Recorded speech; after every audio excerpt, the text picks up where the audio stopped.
পঞ্চায়ত আৰু জনসংযোগৰ পিছত APDCLত নিযুক্তি বিতৰ্ক বিতৰ্কিত OSD বিজেপিৰ কাৰ্যকালতো উঠি ৰজা বহি ৰজা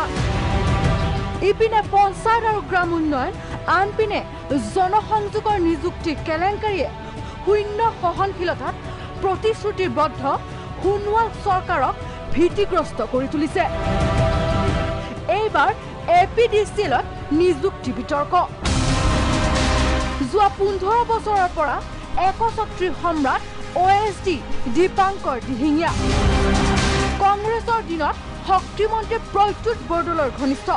এতিয়া তপন গগৈৰ ঘনিষ্ঠ উল্লেখ্য যে যোৱা বছৰ ধৰি APDCLত অস্থায়ী ভিত্তিত কাম কৰি আহিছে সহস্ৰাধিক সহায়ক মিটাৰ ৰিডাৰ বিল ক্লাৰ্কে কিন্তু এইসকলক যোৱা ছেপ্টেম্বৰৰ পৰা তাৰিখৰ পিছত তাৰিখ দি নিয়মীয়াকৰণৰ পৰীক্ষা পিছুৱাই আছে বিভাগে কিন্তু তাৰ পৰিৱৰ্তে 17 মাৰ্চত নতুন নিযুক্তিৰ বাবে পৰীক্ষা অনুষ্ঠিত কৰিলে বিভাগে ইয়াতে ক্ষুভিত হৈ অস্থায়ী ভিত্তিত নিয়োজিত কৰ্মচাৰীয়ে সাব্যস্ত কৰিছিল প্ৰতিবাদ কিন্তু প্ৰতিবাদত মুখ্য অভিযন্তা উপ মহাপ্ৰবন্ধক থকাৰ পিছতো প্ৰতিবাদত এইসকল কৰ্মচাৰীক আশ্বাস OSDহে বিভাগীয় নিযুক্তি এতিয়া কেনেদৰে ৰাজনীতিকৰণ কৰা হৈছে সেয়া বিতৰ্কিত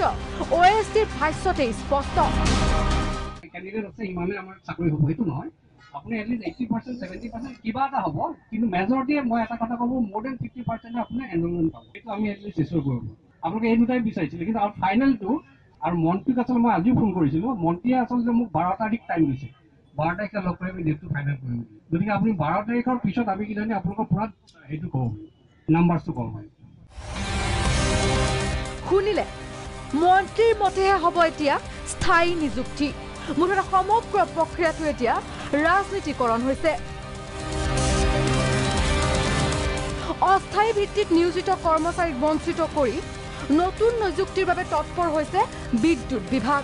অৰ্থাৎ বিজেপিৰ কৰ্মী সমৰ্থক অথবা নেতাৰ আত্মীয়ক নিযুক্তি দিয়াৰ প্ৰত্যক্ষ চক্ৰান্ত চলিছে APDCLত সেয়েহে পৰীক্ষাৰ গইনালৈ বঞ্চিত কৰা হ'ল অস্থায়ী কৰ্মচাৰীক ব্যুৰ ৰিপৰ্ট প্ৰাগ নিউজ